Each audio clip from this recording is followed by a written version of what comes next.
Am I audible? I hope I am.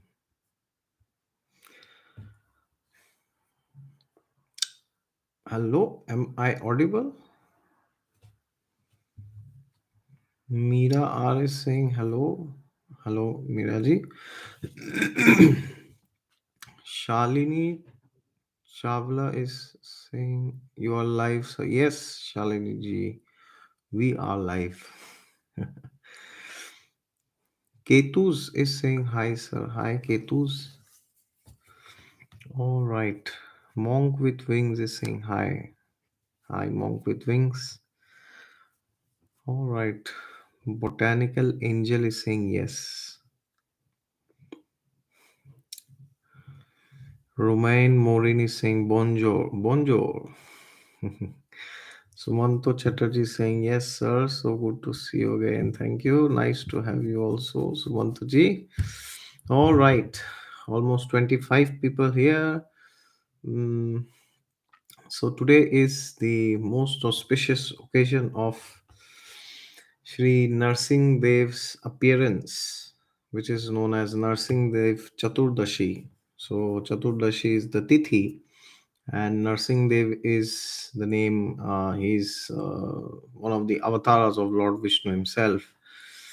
And today is the day he had appeared many thousands and thousands and thousands, millions of years ago to protect his great devotee Prahlad Maharaj, who is also one of the 12 Mahajans, because Prahlad Maharaj was born in a demoniac family, and his demoniac father Hiranyakashipu would very frequently torment him, torture him with things which are like inhuman, like which we cannot even imagine. Trying to throw him from the top of the mountain, trying to throw him in boiling oil, trying to throw him in a pit of snakes. So it's these are tortures which we might have never seen in this life, right? So Prahlad Maharaj was a simple 5-year-old boy, and he had experienced such high levels of torture from his father. Why did Hiranyakashipu torture him always? Because Prahlad Maharaj always encouraged Hiranyakashipu, his father, to give up his egoistic tendencies, egoistic nature, and take to spiritual life, and learn that everything that belongs that we see in this world actually belongs to the supreme creator, Lord Vishnu. But Hiranyakashipu, he had got boons from Lord Brahma. So Lord Brahma is the creator of this one material universe that we reside in, which has, the 14 planetary systems. So, so Lord Brahma had given Hiranyakashipu a lot of boons, that you will not be killed by anybody who is from my creation. You will not be killed by any weapon, or you won't be killed by inside or outside, in the morning or in the night. So the long list of boons which he had got from Lord Brahma. And he also became invincible. It is said, when Hiranyakashipu would raise his eyebrows, the devatas in the heavens, they would tremble out of fear. So he was extremely powerful, yet arrogant, very narcissistic, and very puffed up by his illusory prowess and progress.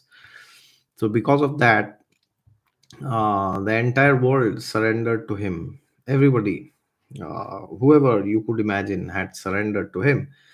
And but there was this one small boy, his own son. Can you imagine? The whole world bows down in front of you. The whole world is paying respects to you, is saluting you, is touching your feet. They are trembling out of fear. They are the very sight of yours. They are mortified to see that, and it's like horror. It's like a reign of terror, right? But imagine your own son, your own little son, that too, not young adolescent son, or like middle-aged son, very, very, very small, 5 years. Imagine, what did you do when you were 5 years old? Do you even remember? At least I don't. So just a 5-year-old boy, regular 5 years, so very small, very tender hearted, very innocent 5-year-old boy, Prahlad Maharaj. He is the one who actually challenged Hiranyakashipu. Challenge not in the sense like he did not say, "I want to have a fight with you," but he challenged him intellectually. He said, "Oh, father, what you are doing is actually not correct. You are going on abusing your power because you think you are God, but then you're not God. God is there, somebody different. God is there." So don't think that you are the supreme and you will never be accountable for your actions. So Prahlad Maharaj tried his best to convince him, his father, but he could not. And then Hiranyakashipu tried every means to torture him, to kill him. Imagine a father trying to kill his own son, right? Or rather, for that matter, anybody. But just imagine, if you see a father who is trying to kill his own son, how disgusting that looks, right? How heartless the person can be. But Hiranyakashipu was so egoistic. He was so egoistic, so egoistic, so arrogant, that he would sacrifice anybody. He would not tolerate anybody who would speak against him, even if it was his son or anybody, right? So therefore, then he started torturing him needlessly, endlessly. And then finally, that day came when Lord Narsingh Dev, he appeared. So Lord Narasimha Dev, he is, as the name suggests, Nara and Simha, right? So he is half man, half lion, right? So the top part is like a lion, and the bottom part is like a man. Okay, so that is why he's not Nara. He's not Simha. He's both. He's Narasimha, right? Nara means like human beings. Okay, not exactly, but on loose. For a layman's term, you can understand. Nara means humans, or living beings, basically. But yeah, it's generally used for human beings, and that is why they say the word Narayana. They say, no, right? Like Vishnu's name is Narayan, so Narayan means one who is a shelter of all humans or all living beings. Okay, so Lord Narsingh Dev, he appeared, and then he ripped off Hiranyakashipu into pieces. Right. So that is something which happened this same day today, many thousands and lakhs and millions and maybe billions and trillions of years ago. And today we are going to study from a particular scripture which explicitly contains description about this pastime, right? So we are going to study from the seventh canto of Srimad Bhagavatam regarding this pastime. And Srimad Bhagavatam is the crest jewel of all the Vedic literatures, which was written down by the great sage Vyasdev, Maharishi Vyas, who is also a Shaktavesh avatar of Lord Vishnu himself. Shaktavesh avatara means a normal living entity like you and me, but empowered with special powers to restore dharma, to make drastic changes in human society, basically. So Vyasdev is one of the Shaktavesh avatars, and he is the one who wrote down all the Vedic scriptures, including the Vedas, Puranas, Upanishads, almost many of them, most of them rather.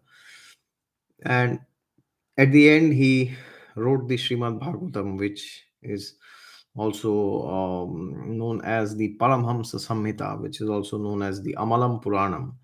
What is the speciality of the Srimad Bhagavatam? See, the most of the Vedic scriptures, like if you say the Vedas, the Puranas, Upanishads, although their goal is to make you very spiritual at the end, uh, but most of them have a lot of promises of material enjoyment. Okay, so for example, like the Vedas explain, how can you go to the heaven, how can you have pleasure of the opposite sex there, or yeah, how can you become rich, how can you get the body of a demigod, how can you become Indra, how can you become Brahma by doing Ashwamedh yajnas and all this. So a lot of materialistic incentives are provided in the Vedic scriptures, but Srimad Bhagavatam is one such special literature which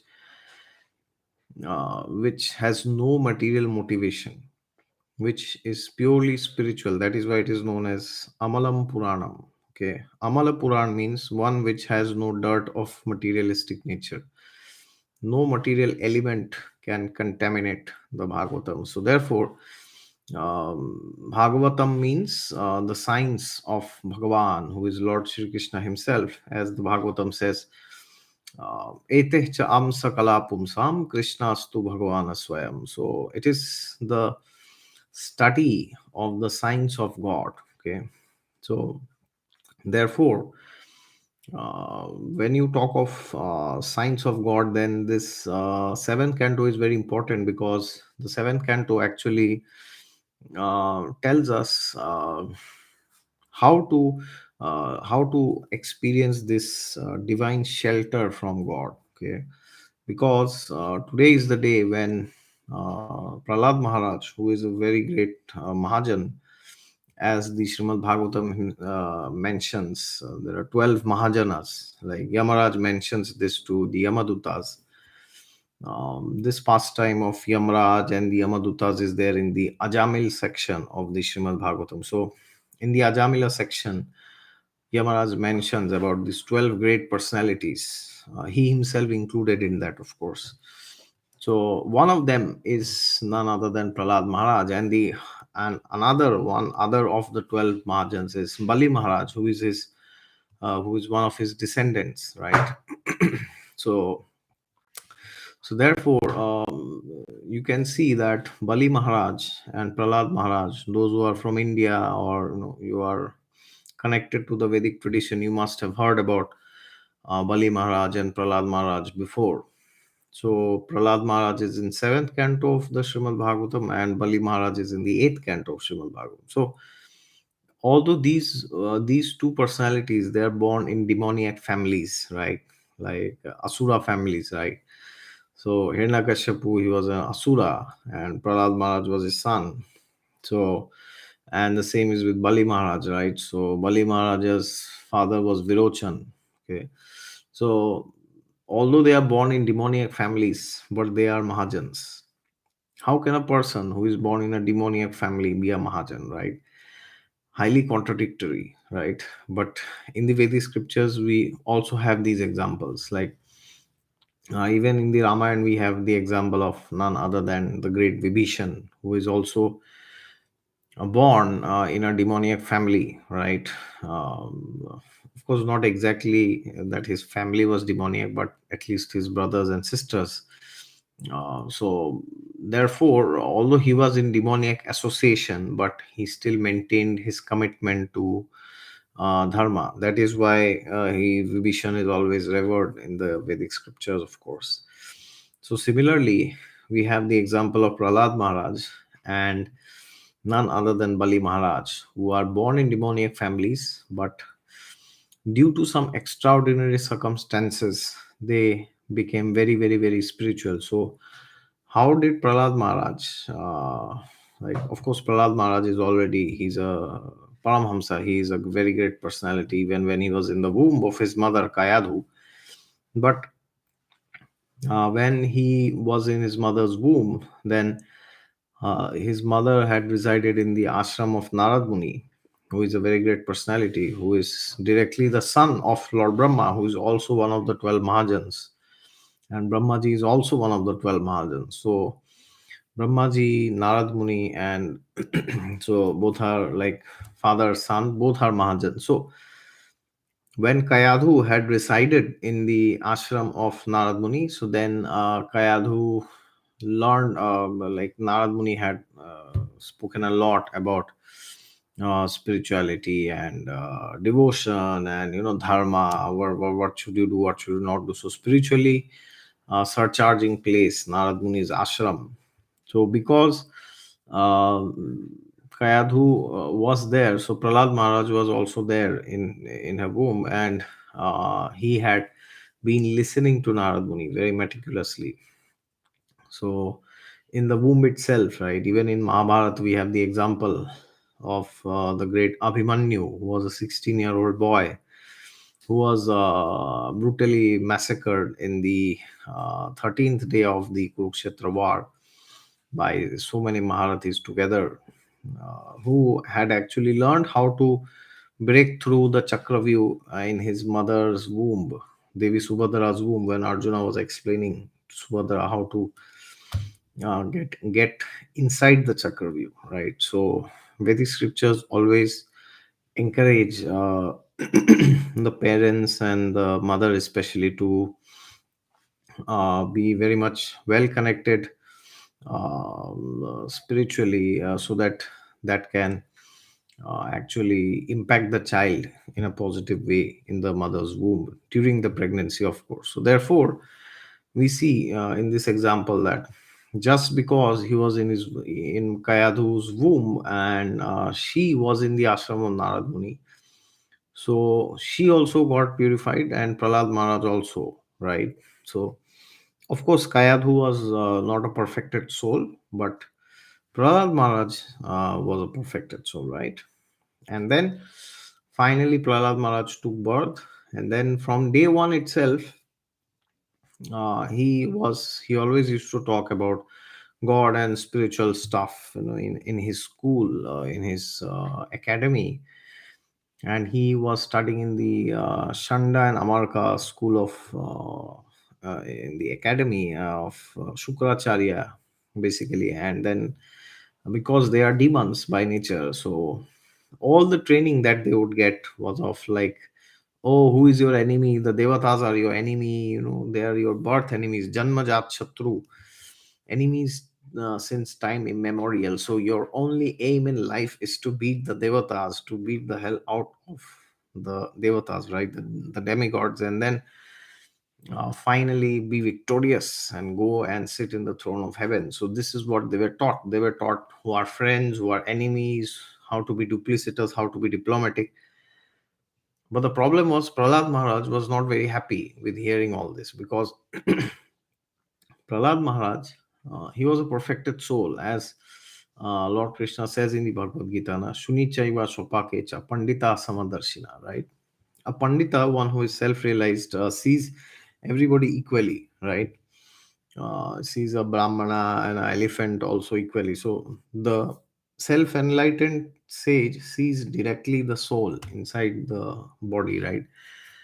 So Prahlad Maharaj did not like this conception of somebody being a friend, somebody being an enemy, right? So Prahlad Maharaj used to think everybody is a friend. Why are the devatas my enemy? Why? What have they done to me, right? Or to the demons? Nothing. So why should we consider them as enemies just because they are from a different camp, right? So and he was very straightforward, very loving, caring, and kind. He did not like to study duplicity and all this, right? Politics, diplomacy, and all this. And therefore, he did not like this atheistic idea that his father is the supreme. Okay.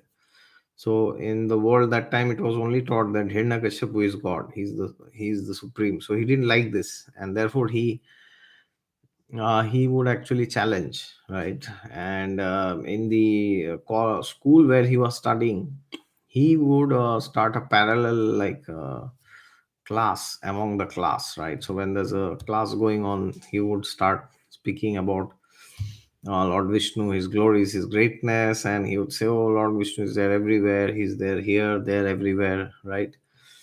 And as Lord Krishna says, of course, in the Gita, na, Ishvara Sarva Bhutana, Hrideshe Arjuna Tishtati.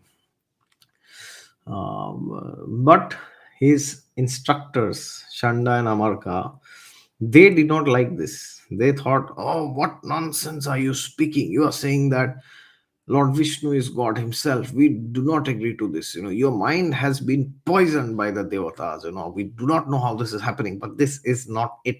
We cannot let this continue. So the other students who were his equals and classmates, they were also getting influenced by Prahlad Maharaj, right?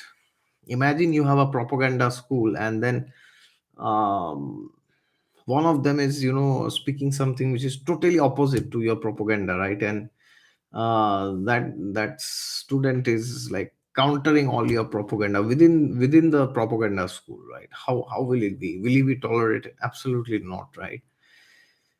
So therefore, Shanda and Amarka went to Hiranyakashipu, to Shukracharya, and said, Prahlad Maharaj, he's like not listening to us. He has his own philosophy, his own set of theories, right, about who is God. And because of that, what is happening is he's poisoning the minds of his colleagues, his schoolmates, school friends, and they are getting poisoned, right? They are speaking Devvani, right? So therefore we need to do something. So then Shukracharya goes to Hiranyakashipu and says, your son, he's not listening to us. You got to do something, right? So then Hiranyakashipu talks to him and tries to convince him, but Prahlad Maharaj is already convinced of something else, right? And then Hiranyakashipu tries to punish him always. And then there is this one final day which comes where Lord Narsinghdev finally appears. Okay, so today we will go to the seventh canto of Srimad Bhagavatam, and I will start reading from there. Okay, so this is the seventh canto, and so what is the situation now? Is the situation is that Prahlad Maharaj is having the final discussion with Hiranyakashipu. This is just before Lord Narasimha is about to appear. Uh, so from text number 11, this is eighth chapter, I guess. So we will start now, but before that, I see a lot of new people have come here. Ascetic, what is his name? Pradosh. What is the topic today? Today we are discussing on Narasimha Chaturdashi.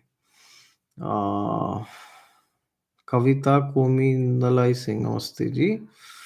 Okay, Pallavi ji is here. Nice to see you, madam. Happy Narasimha Chaturdashi. I wish you the same. Uh, Jhalak is saying it's like Sade Sati or Hiranyakashipu's son. Okay, nice interpretation, Jhalak ji.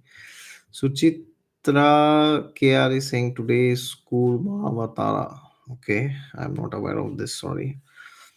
Kapiraj is saying Jai Shri Ram, Jai Shri Ram. All right.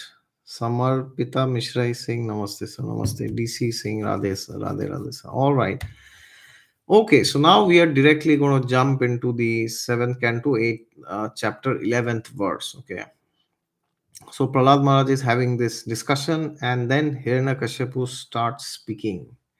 So basically, what happens? Prahlad Maharaj speaks a lot of philosophy. Oh, my dear father, why are you doing this? Why are you torturing others? Like, why are you not able to control yourself? Why are you behaving like an atheist? So please don't do that. And then finally, Hiranyakashipu replies in the 11th verse. Okay, Hiranyakashipu replied, you rascal, you are trying to minimize my value as if you were better than me at controlling the senses. This is over intelligent. I can therefore understand that you desire to die at my hands, for this kind of nonsensical talk is indulged in by those about to die. O most unfortunate Prahlad, you have always described the supreme being other than me, a supreme being who is above everything, who is the controller of everyone, and who is all pervading. But where is he? If he is everywhere, then why is he not present before me in this pillar? Because you are speaking so much nonsense, I shall now sever your head from your body. Now let me see your most worshipable God come to protect you. I want to see it. So, this is a father speaking to a 5-year-old son. Imagine the level of demoniac nature that Hiranyakashipu had inside him, right? Being obsessed with his anger, Hiranyakashipu, who was very great in bodily strength, thus chastised his exalted devotee son Prahlad with harsh words. Cursing him again and again, Hiranyakashipu took up his sword, got up from his royal throne with great anger, struck his fist against the column. So there was a pillar which he struck down with his fist, very strong, very powerful. Now the game begins. Then from within the pillar came a fearful sound, which appeared to crack the covering of the universe. Oh, my dear Yudhishthira, this sound reached even the abodes of the demigods like Lord Brahma, and when the demigods heard it, they thought, oh, now our planets are being destroyed, right? So this is a conversation between Yudhishthir Maharaj and someone. So who is that someone? If you know, please write it in the chat or in the comments. All right.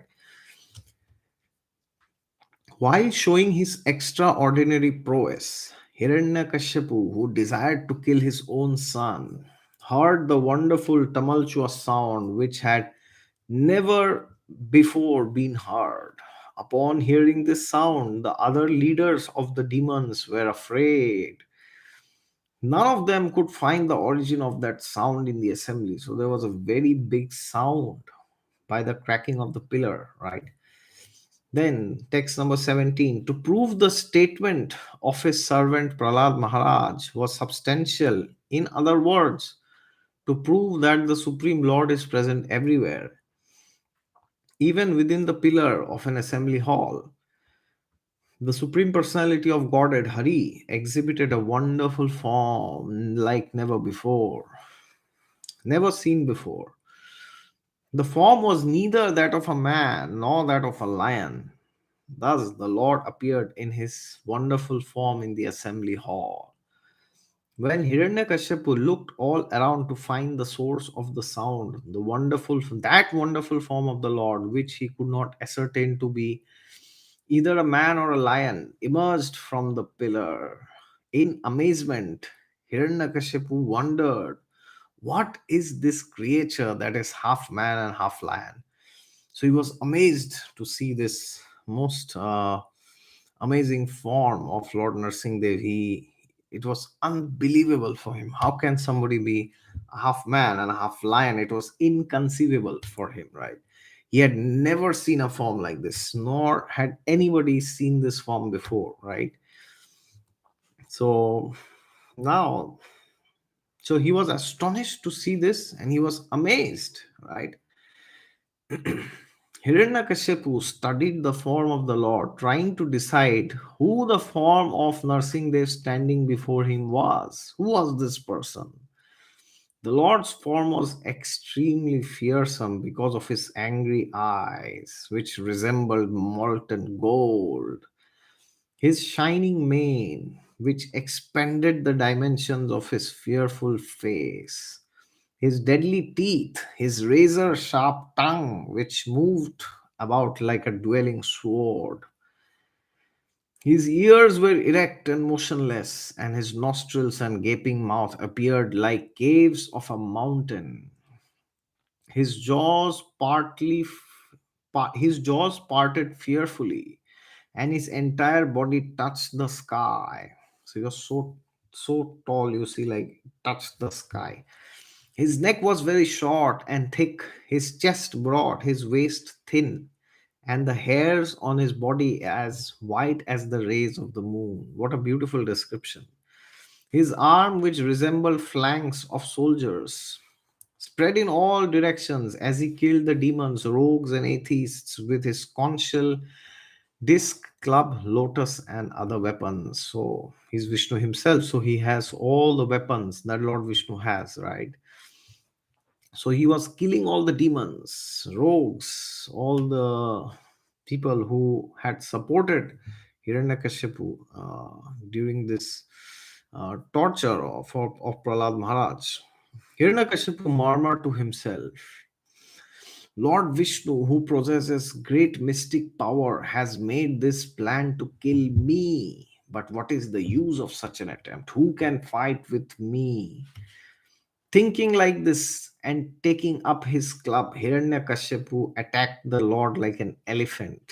So he's still convincing himself that you're the best, nobody can defeat you, right?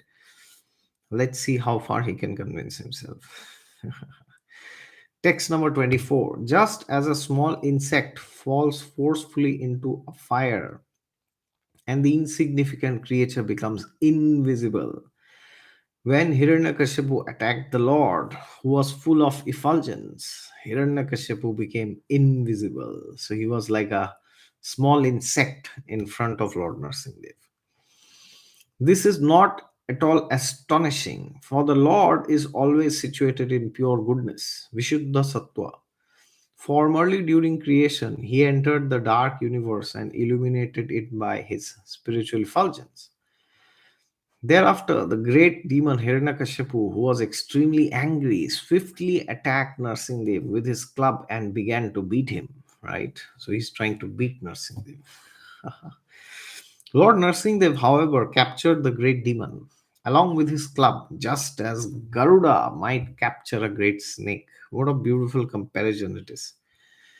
O Yudhishthir, O great son of Bharata, when Lord Narsinghdev gave Hiranyakashipu a chance to slip from his hand, just as Garuda sometimes plays with a snake and lets it slip from his mouth,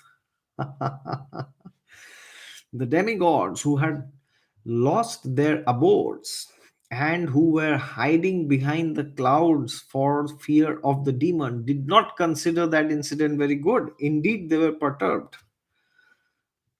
When Hiranyakashipu was freed from the hands of Narsinghdev, he falsely thought that the Lord was afraid of his prowess. Therefore, after taking a little rest from the fight, he took up his sword and shield and again attacked the Lord with great force, making a sound, shrill sound of laughter. The Supreme Personality of Godhead, Narayana, who is extremely strong and powerful, captured Hiranyakashipu, who was protecting himself with the sword and shield, leaving no gaps open. So now he's gonna see it now. With the speed of a hawk, Hiranyakashipu moved sometimes in the sky and sometimes on the earth. His eyes closed because of fear of Narsinghev's laughter. So can you imagine? He's fearful of Lord Narsinghev's laughter. Incredible. As a snake captures a mouse or Garuda captures a very venomous snake, Lord Narsingdev captured Hiranyakashipu, who could not be perceived even who could not be pierced even by the thunderbolt of King Indra. So he was very powerful. As Hiranyakashipu moved his limbs here and there all around, very much afflicted at being captured, Lord Narsingdev placed the demon on his lap, supporting him with his thighs, and in the doorway of the assembly hall, the Lord very easily tore the demon into pieces with the nails of his hands. So effortlessly he was ripped into pieces, right, with the nails of his hand. Just imagine somebody so powerful that they can rip you off with the nails, right? Lord Narsingdev's mouth and mane were sprinkled with drops of blood, and his fierce eyes, full of anger, were impossible to look at. It was licking the edge of his mouth with his tongue. The Supreme Personality of Godhead Narsingadev decorated with a garland of intestines taken from Hiranyakashipu's abdomen resembled a lion that has just killed an elephant. So he took Hiranyakashipu's intestines and he decorated himself. It's like a garland, you see. What an amazing garland it is, right? The Supreme Personality of Godhead, who had many, many arms, first uprooted Hiranyakashipu's heart and then threw him aside and turned towards the demon soldiers. These soldiers had come in thousands to fight with him with raised weapons and were very faithful followers of Hiranyakashipu. But Lord Narsingadev killed all of them merely with the end of his nails, just with the end of his nails. The hair on Narsingdev's head shook the clouds and scattered them here and there. His glaring eyes stole the effulgence of the luminaries in the sky. My God. And his breathing agitated the seas and the oceans. Because of his roaring, all the elephants in the world began to cry in fear. The elephants are crying in fear, my God. Airplanes were thrown into outer space and the upper planetary system by the hair of Narsingdev's head. Because of the pressure of the Lord's lotus feet, the earth appeared to slip from its position, and the hills and all the hills and mountains sprang up due to his intolerable force. Because of the Lord's bodily effulgence, both the sky and all directions diminished in their natural illumination. Manifesting a full effulgence and a fearsome countenance, Lord Narasimha, being very angry and finding no contestant to face his power and opulence, then sat down in the assembly hall on the excellent throne of the king. Because of fear and obedience, no one could come forward to serve the Lord directly. Hiranyakashipu had been exactly like a fever of meningitis in the head of the three worlds. Thus, when the wives of the demigods in the heavenly planets saw that the great demon had been killed by the personal hands of the Supreme Personality of Godhead, their faces blossomed in great joy. The wives of the demigods again and again showered flowers from the heaven upon Lord Narasimha like rain. At that time, the airplanes of the demigods who desired to see the activities of the Supreme Lord Narayana crowded the sky. The demigods began beating drums and kettle drums, and upon hearing, the angelic women began to dance, while the chiefs of the Gandharvas sang very sweetly. So the Apsaras started dancing, and the Gandharvas started singing basically. My dear King Yudhishthira, the demigods then approached the Lord. They were headed by Lord Brahma, King Indra, and Lord Shiva, and included great saintly persons and the residents of Pittarloka, Siddhaloka, Vidyadharaloka, and all the planets of the snakes. The Manus approached, and so did the chiefs of various other planets. The angelic dancers approached, and as did the Gandharvas, the Charanas, the Yakshas, the inhabitants of Kinnaraloka, the Vetalas, the inhabitants of Kimpurushaloka, and the personal servants of Vishnu like Sunanda and Kumuda. All of them came near to the Lord, who glowed with intense light. They individually offered their obeisances and prayers, and their hands folded at their heads. Lord Brahma prayed, "O my Lord, you are unlimited. You possess unending potencies.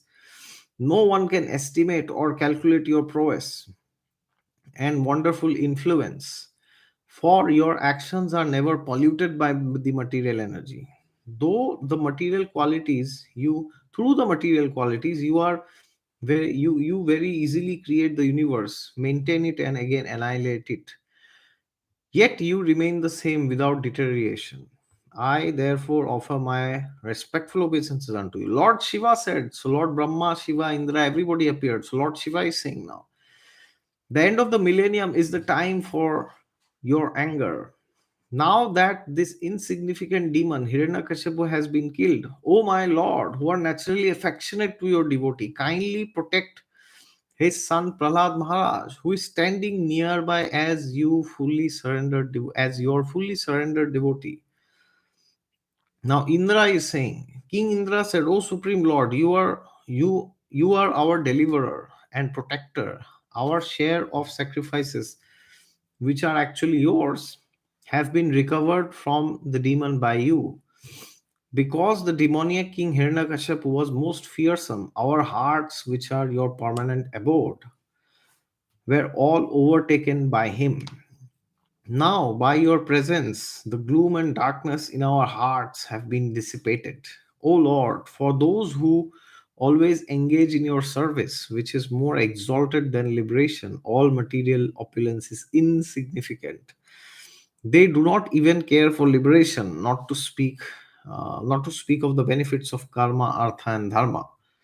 All the saintly persons present offered their prayers in this way: O Lord, O supreme maintainer of those sheltered at your lotus feet, O original personality of Godhead, the process of austerity and penance in which you instructed us before, the spiritual power of your very self. It is by austerity that you created this material world which lies dormant within you. This austerity was almost stopped by the activities of this demon, but now by yourself appearing in the form of Narasimha Dev, which is meant just to give us protection. And by killing this demon, you have again approved the processes of austerity. So why did the sages say this? Because Hiranyakashipu had stopped all the processes of yagya, dana, tapa, all the Vedic anushtanas. He permanently banned it, right? So anybody who do yagyas and offer oblations to Lord Vishnu and to the devatas, he would be killed, right? So the rishis and munis, the saints, sages, they could not do this because of Hiranyakashipu. But now they are saying that, but now you yourself appearing and killing this demon, you have again approved the processes of austerity, right? So then it's very long. The inhabitants of Pitraloka, Siddhaloka, Vidyadharaloka, Nagloka, Manus, they offer prayers. The Prajapatis offer prayers. Everybody is just offering prayers, okay? And then finally, what happens? Then Narad Muni speaks. This is the next chapter. The demigods headed by Brahma, um Lord Shiva, and other great demigods dared not to come forward before the Lord, who at that time was extremely angry. So Brahma, Shiva, and all the other devatas, they did not have the courage to come in front of Lord Narsinghdev because he was so angry. They thought that, I don't know what they were thinking, but they were very fearful. The goddess of fortune, Lakshmi ji, was requested to go before the Lord by all the demigods present, who because of fear could not do so. So even Lakshmi Devi, she's non different. She's like the consort of Lord Vishnu, but she herself could not go. She also did not have the courage, right? But but but even she had never seen such a wonderful and extraordinary form of the Lord, and thus she could not approach him. Thereafter, Lord Brahma requested Prahlad Maharaj, who was standing very near to him. My dear son, Lord Narsinghdev is extremely angry at your demoniac father. Please go forward and appease the Lord. So imagine all these great personalities are standing, and Brahmaji tells, this 5-year-old boy, we are not able to do it. You please try, right? Narad Muni continued, O king, although the exalted devotee Prahlad was only a little boy, he accepted Lord Brahma's words. He gradually approached toward Lord Narsingdev and fell down to offer his respectful obeisances with folded hands. When Lord Narsingdev saw the small boy Prahlad prostrated at the soles of his lotus feet, he became most ecstatic in affection towards his devotee. Raising Prahlad, the Lord placed his lotus hand upon the boy's head because his hand is always ready to create fearlessness in all of his devotees. By the touch of Lord Narsingdev's hand on Prahlad Maharaja's head, Prahlad was completely freed from all material contaminations and desires, as if he had been thoroughly cleansed. Therefore, he at once became transcendently situated, and all the symptoms of ecstasy manifested in his body.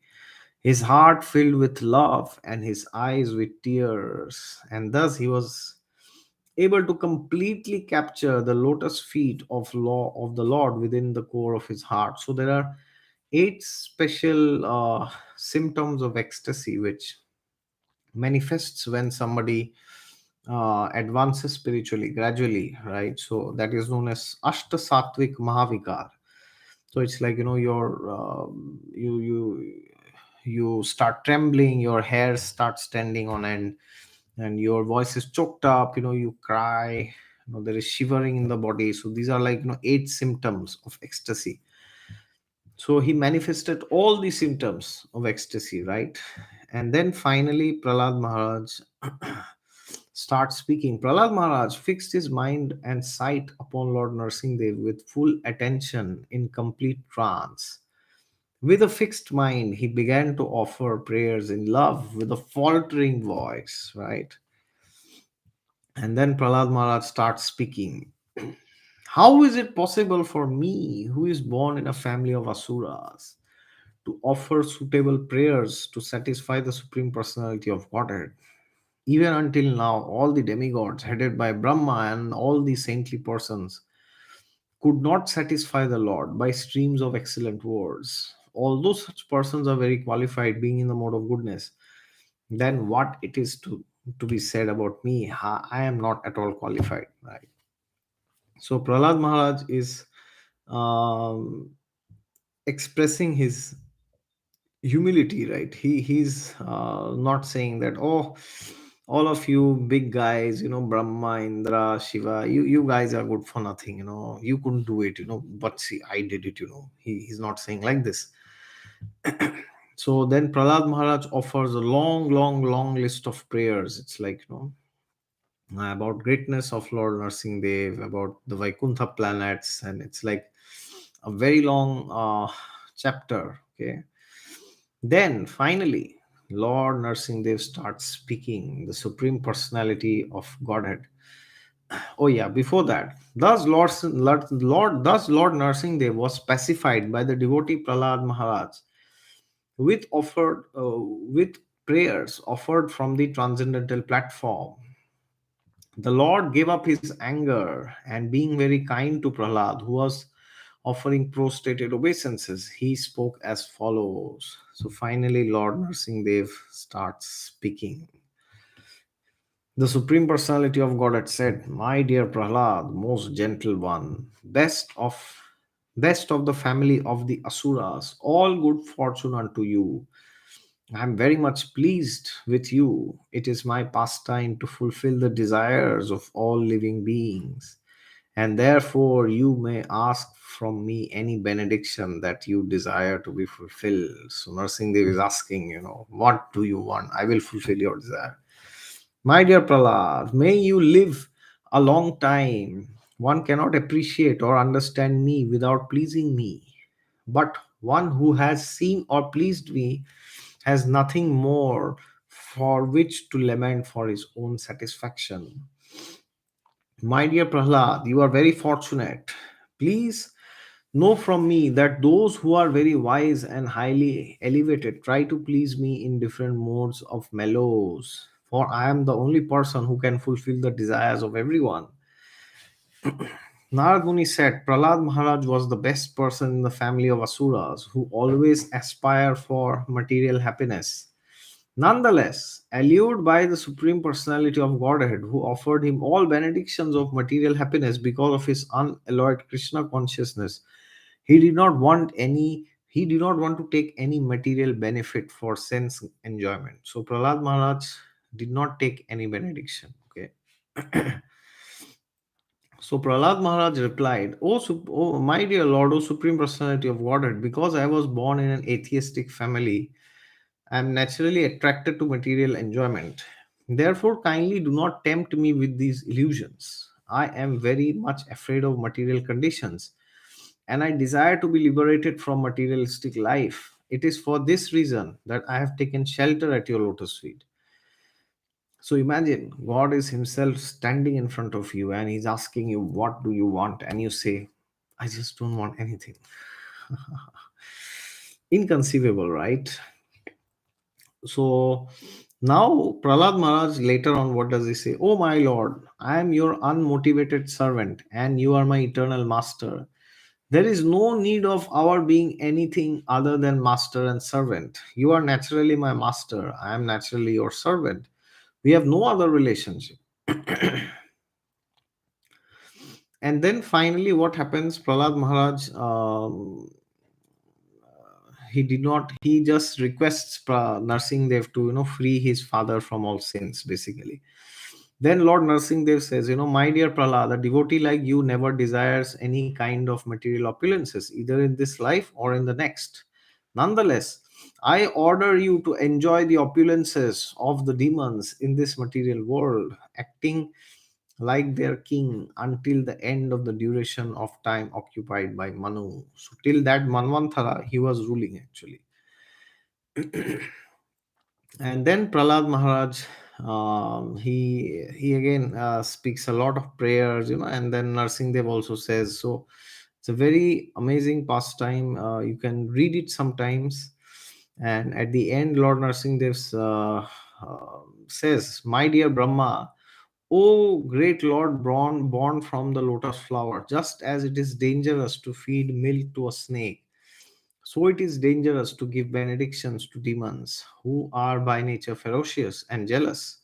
I warn you not to give such benedictions to any demon again." Right? And then finally, Lord Narsingh Dev, he departs, right? He leaves for the spiritual world. And then Prahlad Maharaj, he rules for a very long time, right? So it's a very, very, very amazing pastime.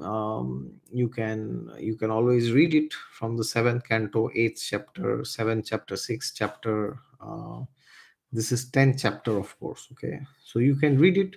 You can relish all the beautiful narrations about this lila, and of course it's a very, very, very big lila, but I am like trying to cut it short because of the interest of time. So thank you very much everybody, whoever joined. I will see if there are some specific questions pertaining to uh, this pastime. um, Prem Singh is saying, sir, congratulations. India Thomas Cup jeet gaya. Vande Mataram. What is Thomas Cup? I have absolutely no idea of what it is and what did India win. I have no idea on this. Sorry, Premji. Sudarshan M. Swami saying, nice. Okay.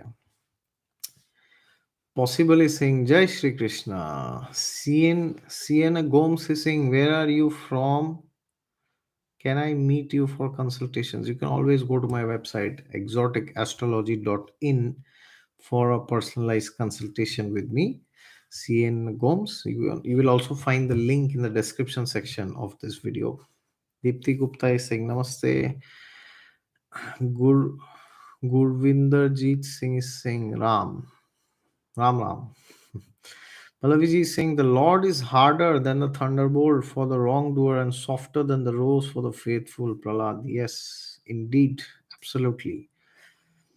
Anita ji is saying, Hare Krishna, Hare Krishna.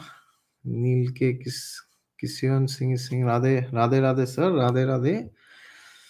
Coco Vanderbilt.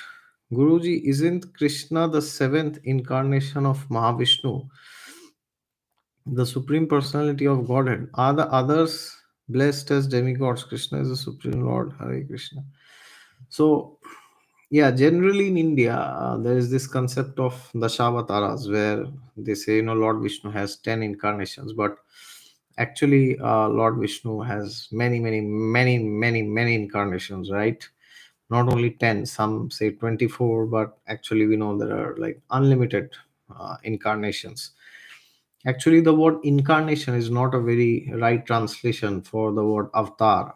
because the word incarnation means to come into flesh again. Karna is like flesh, right? So, but uh, Lord Vishnu is transcendental and he does not come into flesh. Okay, so as Krishna says in the Gita that one who thinks I have a material form is not very intelligent. He's a fool, basically, right? So, so therefore, the word incarnation is not the best word, but we generally say this as incarnation to understand at a theological level what an avatara is basically. So it's like the same person who descends by taking different forms, right? So in India, Krishna is generally known as one of the avatars of Lord Vishnu. But actually, if you go to the bona fide paramparas, you will actually understand that Krishna is not an avatar. He's not one of the incarnations, although he's considered to be as in the traditions, but he's not. He's actually the avatari, right? He is the one from which all other incarnations are actually appearing. Okay, so he's also the source, he's also the creator of Lord Vishnu. So from him, Balramji expands, then there is Sankarshan, Aniruddha, Pradyumna, and also like the quadruple expansions. So there are a lot of things which you might have seen in TV serials, which are actually not correct. Okay, so that is why it is very important that we learn from authorized Vedic sources, from authorized parampara, and then we know that the Bhagavatam says eteh cha amsa kalapumsam, which means Lord Vishnu has different amshas and kalas, right? Expansions of expansions, right? But then it is said Krishna astu Bhagavan Swam. So Krishna is the original personality of Godhead. So all the avatars and forms of Vishnu are considered to be like candles, right? So when you take a candle and light other candles, so it is very difficult to say uh, which candle was the first candle, right? But still, the scriptures say that Krishna is the original candle with whom all other candles are illuminated. Okay, but that's not what they say in TV serials. Generally, in TV serials, out of tradition, they say, "All right, Vishnu is the one; he's the supreme." And then from him Rama comes, then Narasimha comes and Krishna comes, right? So this is what they say, which is also not wrong in one sense, because they are non-different, they are the same only, like Vishnu and Krishna are the same. So out of reverence they take that, they say like this, but in reality actually Krishna is the one from whom all other Vishnus and all other incarnations like Ram, Narsimha, Kurma, Varaha, and everybody, Buddha, and Kalki Avatar, who is destined to come at the end of this Kali Yuga, appears, right? So Krishna is the original avatari from which every other incarnation comes, okay? And depending on the mood of the devotees, depending on the reciprocation, the level of mellows, the rasa, Lord Vishnu, I mean Krishna takes different forms, and like somebody like, for example, like Hanuman. So Hanumanji is very comfortable in worshipping Lord Ram as a servant, right? That is why he's known as Ram Doot. He's like the servant of Lord Ram, right? But somebody like Sudama or somebody like Arjuna, they are more comfortable in dealing with Krishna as a friend. So for them, Krishna is a friend, right? Uh, and for the gopis, Krishna is dealing in the mood of this the ras. Okay, so it's the highest form of ras, right? So it's Swakiya ras, Parakiya ras, and both are mixed. The queens of Dwarka. So for um, Devaki, Vasudev, and like Dashrath Maharaj and Kaushalya. So that's like a parent and a son relationship, right? So that is another form of relationship, right? So depending on the devotee's inclination and depending on the devotee's interests, Krishna manifests himself in a different way, right? So for somebody, Krishna may manifest himself, the same person may manifest in a different way, right? And for the non-believers, atheists, agnostics, demons, and thugs and crooks and criminals and rascals, he manifests as death, because at the end of life they also see Krishna, but everything else is taken. Of course, they don't see Krishna literally, but Krishna comes in the form of death, where he takes away everything. Okay. All right. So thank you very much, everybody. Almost 50 people had joined, I saw. Very nice to see so many people today, and have a good Sunday. I'm very sure many of you must have been doing a lot of spiritual practices today. So today we can all pray to Lord Dev and seek his protection from all challenges, difficulties, and disturbances, trials, and tribulations that we keep facing in our material and in our spiritual life also. And also we can pray to the great Prahlad Maharaj, because of whom Lord Vishnu had personally appeared in this form of Lord Nursing Dev. If it was not for him, we would have not had this day. So, all thanks to him, all glories to Prahlad Maharaj himself, and of course, his guru, none other than Narad Muni himself. All right, so these are all the great personalities who we need to thank, along with Lord Nursing Dev, because if it was not for them, we would not be able to celebrate Nursing Chaturdashi. All right. Thank you very much. I hope everything goes well with all of you. Okay. Thank you.